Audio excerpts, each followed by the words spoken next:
There's a man that has a motorcycle, of course, a very good motorcycle, and he loves this motorcycle. He understands that he needs to get a helmet, a very important decision. So he goes to the internet looking at information. Someone has this type of helmet, this experience, blah, blah, information, a lot of different opinions. And he has all these things in his head, but there is one helmet that everyone in consensus opinion might agree that is the one that he needs. So he knows exactly which model helmet he wants, what color, what size, everything that he's supposed to know. So he walks into a store and he tells the salesman, "Hello, how are you, sir? I'm looking for this particular helmet. Do you have it?" And the guy says, "Of course, sir, I have it right here. It's $350 for the helmet. Can I see it? Can I touch it?" So of course, he grabs the helmet, he looks at the helmet, he says, "Thank you so much. I'm going to shop around. I'll come back if you are the best, okay? So thank you for your services." He walks into another store and he looks at he says, "Do you have such and such a helmet?" Same helmet and same color, same everything. The person says, "Yes, I have it. Can I show it to you, sir?" He brings the helmet, he shows it to him. The helmet costs $400. So he looks at the helmet, he says, "Okay, I'm ready." He says, "I will go to one more place. Maybe I find it for a lower or the same price, and I'll buy it from that person." He goes to the store and he says, "I'm looking for a helmet, whatever number." He said, "Interesting." I said, "I do have the helmet. Now let me ask you a question." The salesman says, "What kind of motorcycle do you have?" Now you see this is a profession. He asked him what kind of motorcycle he has. He said, "I have a Harley Davidson." He said, "Well, sir, can I tell you something? The helmet that you're looking for is for a motorcycle that will go on an impact at 250, 300 miles an hour. You don't need that kind of helmet. As a matter of fact, the helmet might even protect you too well at the speeds that you're going to be traveling with your Harley Davidson. Plus, it's going to take away a lot of the Harley Davidson experience, which is listening to the pipes, the wind hitting you in the face. The helmet that you need is this one right here, these choices that I have for you. Pick up the one you want, and if you want to shop around on those different helmets, you're more than welcome to go somewhere else and check to see what they have."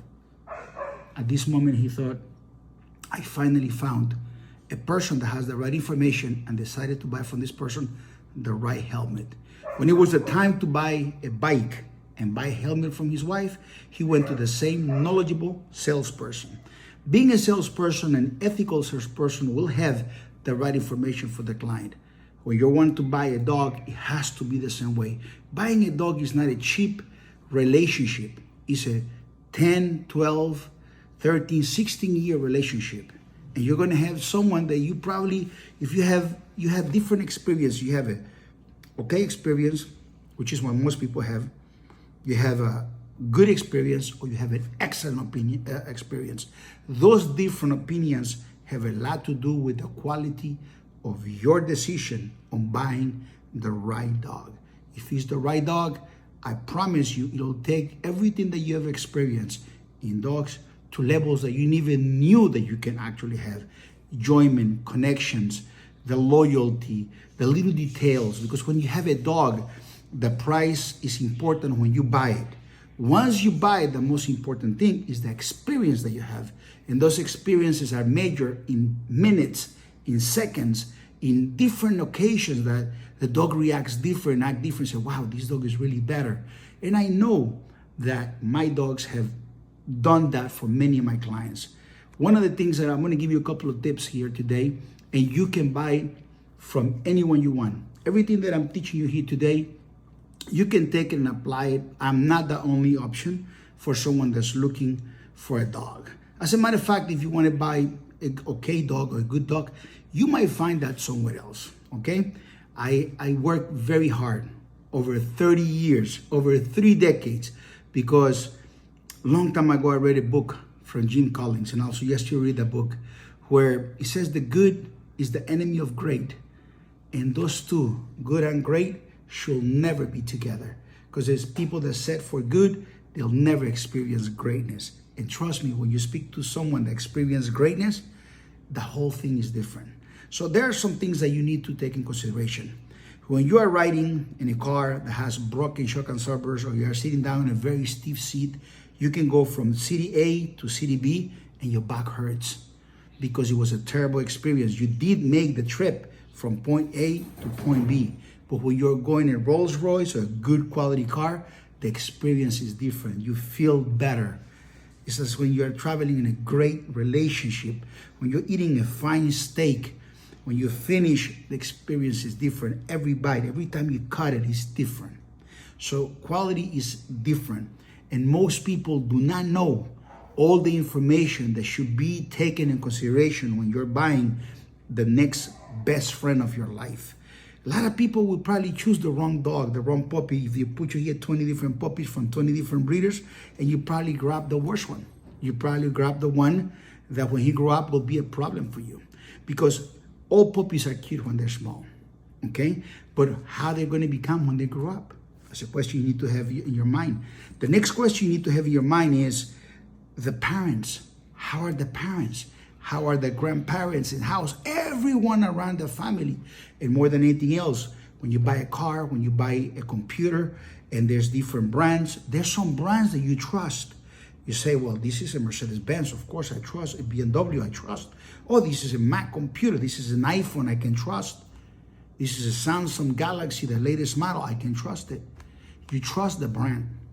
When you're buying a dog, the man that owns the mama and the papa or the puppy is the brand. That person make what is called breeding decisions. And if that person owns the grandparents, the great-grandparents, and everything around, the person made the same decisions that an engineer will make on making a car, which are engineering decisions.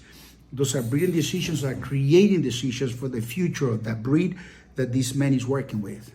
So a lot of times people think that having a pet from someone that bred their own pet, their own dog on their family, which the only qualifications is my dog, they bred it with somebody else, have a puppy, is the same as breeding quality. It's not the same. You'll never walk into a shelter, which the shelters are full of dogs, rescue dogs, and they'll never walk into a shelter and find a dog from the finest breeders. The ones that make the right decisions, they usually get the best customers. And the best customers, they go directly to those people. But if you go to the shelters, you're gonna find dogs that were bred by people that have their own dog, their own family dog, and they bred it, and they bred a problem. They bred something that the world wasn't looking for. And I give you a story. You wanna Google something? Google the name of Bridger Walker. Bridger Walker was being in his face while he was protecting his sister from a rescue dog. Every day I get calls from people that have a rescue dog. They don't know what to do with it. That someone gave them a puppy from some mud breeding and they don't know what to do with it because they can have it. The people that own great dogs, the breeder makes sure the dog will be until the dog dies. So making the right decision, you gotta go to a breeder where you're able to see these. You're able to see this whole picture that I just painted for you, but you're also, if you come to me and I say, I'm gonna give you 6 names. 6 names of, you want 10, I give you 10, but I give you 6 is a good number. I give you 6 names of people that bought dogs from me. You go to these people's Instagram accounts, Facebooks, and you take a look at the interaction, the way the dogs live, the quality they have, and all of a sudden you say, that's what I'm looking for. As a breeder, I can provide you that. And if you're going to buy from a different person, that person should be able to provide you the highest quality. And if they do have that, then compare that to what I have. The trick of this is compared to what? Always be comparing when you're making your purchase, when you're making your decisions. Quality is not the same. The whole world about equality when it comes to dogs is absolutely not the same. The love, yes, is the same, but the experience is different and the quality is absolutely different. I invested over 3 decades to absolutely say no to good and absolutely work very, very hard for only the best. My name is Chico Lopez, and if you want to know more information about our breeding program, no obligations, go to therealpitbull.com or just use my name, chicolopez.com. My number is 806-500-5552, and I hope that your experience is always the best. God bless you. Bye-bye.